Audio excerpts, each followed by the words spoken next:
Hello guys, நாங்கள் இன்னைக்கு சத்து மாவோட லட்டு பண்ண போகிறோம். இந்த லட்டு வந்து ரொம்ப சத்தானது. அதுக்கு நம்ம சத்து மாவை எடுத்து கொஞ்சம் ஒரு கடாயில் போட்டு நல்லா வறுத்துக்கிடலாம். சத்து மாவு வறுபடாத வர நம்ம கருப்பட்டியை உடச்சி வச்சிடலாம். கருப்பட்டியை நல்லா பவுடராக உடச்சி வச்சிடணும். இதை நம்ம உடச்சிட்டு நான் உங்களை மீட் பண்ணுறேன். இப்போ நம்ம தேங்காவை நல்லா திருவிடலாம். இப்போ நம்ம கருப்பட்டியை கரைச்சிடலாம். அதுக்கோ இப்போ அடுப்பு ஆன் பண்ணி கரைச்சிடலாம்.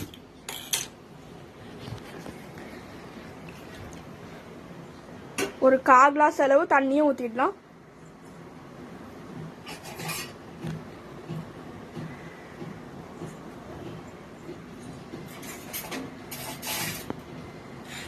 இப்போ நம்ம ஒரு ஸ்பூன் வச்சு வெல்லம் கரையாத வரை நல்லா மிக்ஸ் பண்ணிடலாம்.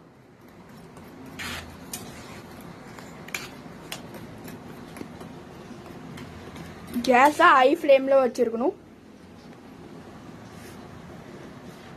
நம்ம தேங்காவை சத்து மாவுக்குள்ளே போட்டுடணும்.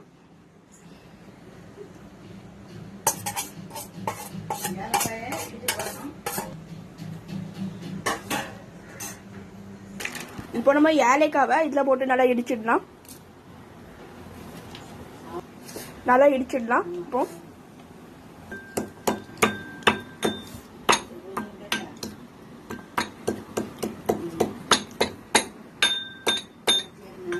இப்போ கருப்பட்டிக்கு ஒதிச்சுட்டு இன்னொரு 1/4 கிளாஸ் தண்ணி ஊற்றலாம். இப்போ இடிச்ச ஏலக்காவை சத்து மாவுல சேர்த்துடலாம்.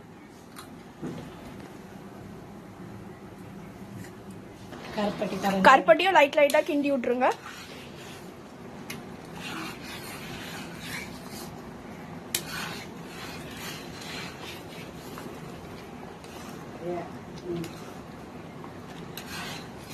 கருப்பட்டி என்ன முழுசா கரையல. இதுல இப்போ கொஞ்சம் காஜுவை சேர்த்து அதை எண்ணெயில போட்டு நல்லா வறுத்து சேர்த்துடலாம். காஜுவை சின்ன சின்னதா கட் பண்ணி எடுத்துடலாம்.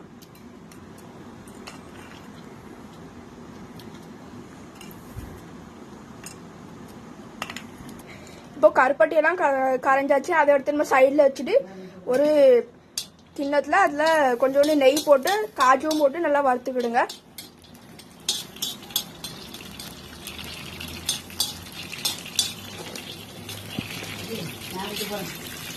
இப்போ காஜுலாம் நல்லா வறுத்துட்டு என்ன அடுத்து மாவு கூட சேர்த்துடலாம். இப்போ நம்ம கருப்பட்டிய கரைச்சி வச்சதை அதை சேர்த்துடலாம்.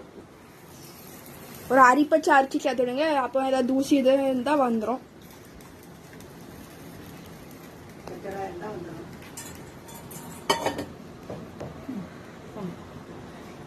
இதை இப்போ நல்லா மிக்ஸ் பண்ணிடுங்க. கேஸ் ஆஃப் ஆச்சு. நல்லா எல்லாம் கலந்து வரணும். இதை நல்லா மிக்ஸ் பண்ண பிறகு இப்படி இருக்கும். இதே அதுக்கப்புறம் நீங்கள் நல்லா சின்ன சின்னதாக உருண்டை பிடிச்சி வச்சுடுங்க. இப்படி சின்ன சின்னதாக உருண்டை பிடிச்சி வச்சிடலாம். பாருங்க காய்ச்சி, இது நம்ம ஈஸியாக பண்ண சத்து மாவு லட்டு வெறும் 5 நிமிஷத்தில் ரெடி ஆயிரும். வேற ரொம்ப கம்மியான பொருட்கள் தான். இதை நீங்கள் வீட்டில் என்ஜாய் பண்ணி சாப்பிடுங்க. இது குழந்தைகளுக்கு ரொம்ப பிடிக்கும். பாருங்க, முந்திரி பருப்பை நல்லா தாராளமாக போடுங்க. அப்போதான் நல்லா சாப்பிட நல்லா இருக்கும். என்ன அடுத்ததுல பார்க்கலாம். பாய் பாய்.